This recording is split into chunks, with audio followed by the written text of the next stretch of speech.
what's up, world? E-Customist is here. Welcome to lesson number 10 of NGO Radio Terra's free lessons for all ages and all levels. We are here every single week on YouTube with NGO Radio Terra, myself, Vito Brazil, Ivanzinho, Lon, Gabe, and a swath of amazing musicians down in Brazil, and soon coming more here in the States. We've just got an amazing team, and I'm very proud to be a part of NGO Radio Terra's free lessons for all ages and all levels. This is, like I said, lesson number 10, and today I'm going to be talking about listening, the art of listening, and the importance of being a great listener as a musician in the art of improvisation, in the art of being a drummer. And this really comes down to being disciplined enough to not lose your focus while you're playing, right? When you're playing music, you're generating sound as well as you're receiving information of sound, somebody else's sound. And you're synthesizing what you're doing while you're listening to somebody else do what they're doing. And somewhere in the middle, there's a pocket that's created. And we talked about this when I discussed pocket and time and groove and feel. And we discussed that ultimately pocket is essentially a negotiation of everybody's feels, a negotiation of everybody's information combined together to create a good feeling, to create a great groove, to create a band sound.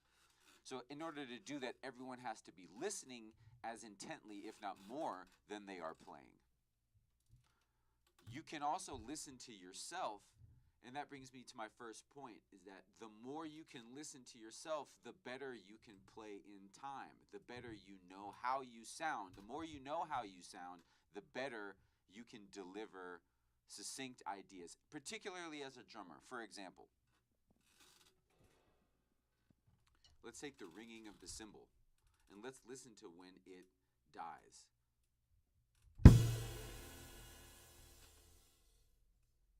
Off. And if we duplicate that attack and then that decay in time, then we would technically be within the universe's perfect metronomic time cycles.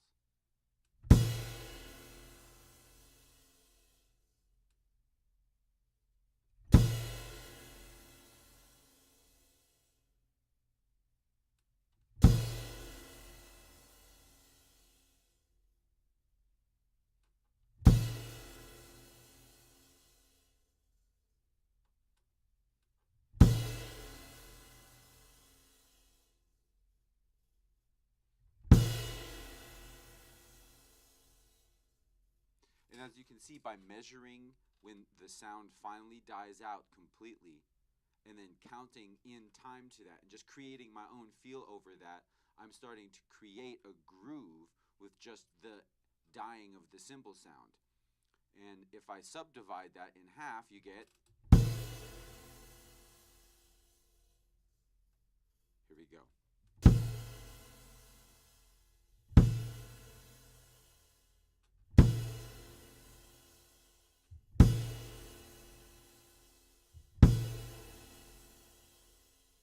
Okay, also something that's very interesting about this attack and decay is that the harder I hit the cymbal, the longer it rings, which would change the time frame in between each hit, which ultimately changes our tempo. So we have to be aware that there is a correlation to our sound and a correlation to length of note and attack, right? So I'm going to try and attack it the same way every time.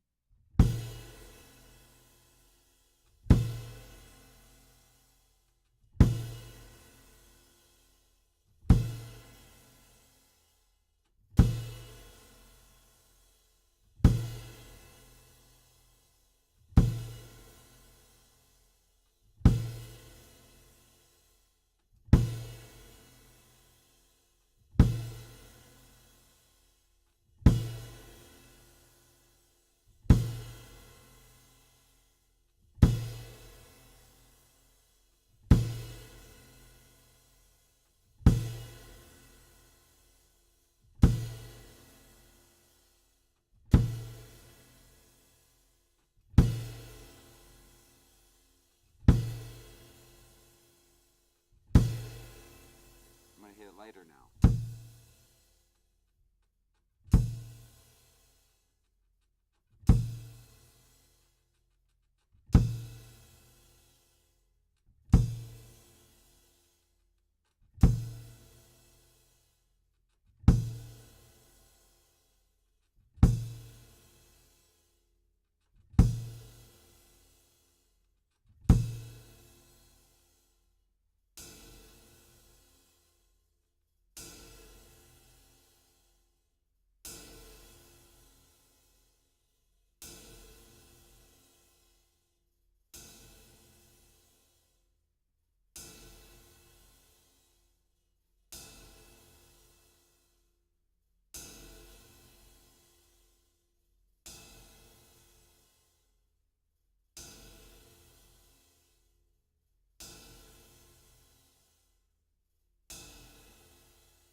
And so as I listen to the cymbal is talking to me, and depending on how hard I hit it, the cymbal will stay ringing a little bit longer or a little bit less long.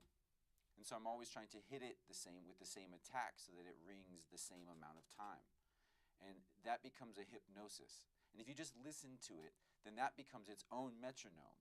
So this is a way of increasing your own inner sense of time without a metronome present. And you're just listening to the way that you sound. I'm going to take it further and play a drum improvisation that involves all of the drums at the same time, using that same very simple notion that I'm listening to the attack and the decay of every drum, and I'm using that to create my own time grid.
Yes, yes, yes, yes. So, this is me creating a drum improvisation that is really about me listening to myself and listening to the attack and the decay, and then creating a groove solely based on my listening to the beginning and the end of all these different sounds.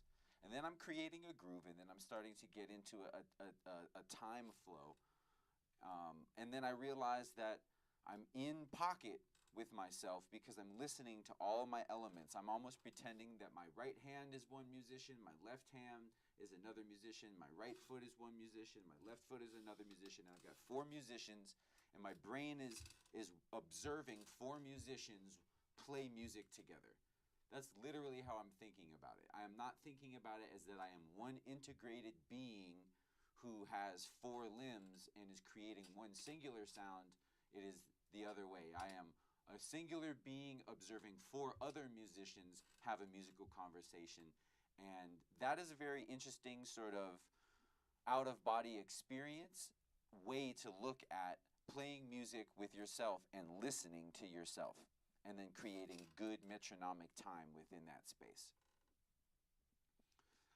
Let's talk about another element of listening, which is active listening, and that is ultimately not getting distracted. And I can't tell anybody how not to get distracted, but I do want to make sure that you understand how important it is to never stop listening. We can never ever stop listening. And ultimately, never stopping listening is the pursuit of active listening. So when we're playing and I'm listening to myself play, I am not getting distracted one bit ever. Every note I should be getting more and more dialed in. And I always notice that on gigs, I'll think of something and get distracted, and then something might happen with the time, or something funny might happen, and I'll remember what I was thinking. And then when I listen back, I'll listen to the exact moment of when that happened, and I'll remember, oh man, that was when you got distracted and were thinking about taking out the trash when you should have been focused on what the bass player was doing. There's also an emotional aspect to listening. And there's the emotional connection to what you're hearing. So engage with the emotional content of the music that you're playing. Assess the performance, assess the composition, assess the expressive qualities that come with your performance. So if I don't like what I'm playing, it can be very difficult to feel an emotional connection to it. So I try and always accept that what it is that I am playing is right and it is good. It is, in and of itself, there is nothing wrong with it. Inherently, it is a quality idea. The only thing that can get in the way is myself, because no other musician should be able to deter my direction away from the intent. As long as I am solid in listening to myself and to others simultaneously and equally, I will be good in the music. I will be protected. So another thing that's really important is the contextual understanding. Listen with an awareness of the historical and the cultural and social context of the music, of the time period. This will give you a better understanding of the people's emotional connection to the music. And then it might help you inform how you should be approaching it. Of course, music is a subjective art form, so it's always up to us to determine how we feel. But other cultures and other people's social experiences need to matter to us if we are to fully grasp the rhythm. I'm going to play another solo composition right now involving my own experiences and involving my own emotional connection to those experiences. And I'm going to be bringing some of my own life experience to it.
Yes.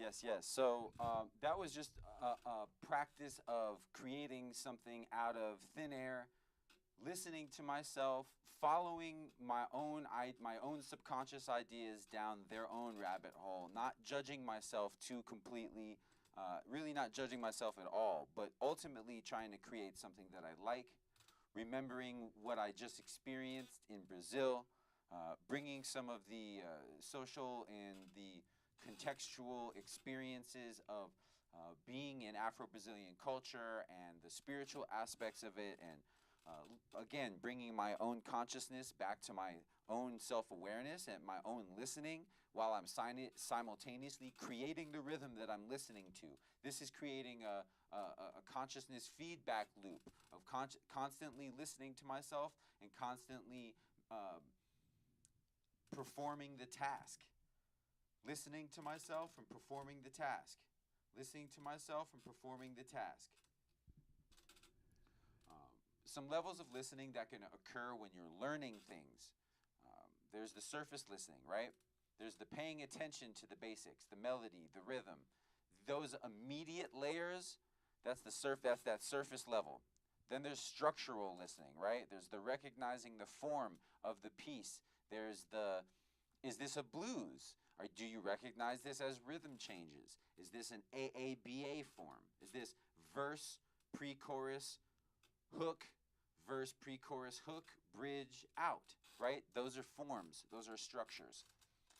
There's the textural listening. There's noticing the layers. There's the, are we noticing the melody and the harmony, which is sort of a surface listening experience. And then there's those secondary and tertiary sounds. There's chimes and synth and synth pads and strings and really simple drones, right? Those are, now we're getting into third and fourth layers.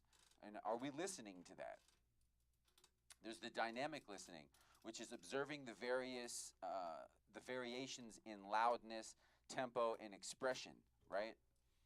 So if we're listening to all those things, we should be able to gather all the information that we need to learn a song really fast, or to be integrated into a improvisational playing experience with people that we don't know immediately. So I hope this has been informative. A couple of people that I think that you should listen to who deliver space brilliantly are Miles Davis, Joni Mitchell, Brian Eno, Yo-Yo Ma, and Paul Horn. All right? Check all those folks out. See how they tickle your listening ear. I'm going to take us out on another drum improvisation. This has been lesson number 10 with NGO Radio Terra. Free lessons for all ages and all levels. Big thanks to Proel International, Roland Corporation, Tamburo Drums, Icon Microphones, and NGO Radio Terra. Peace and blessings.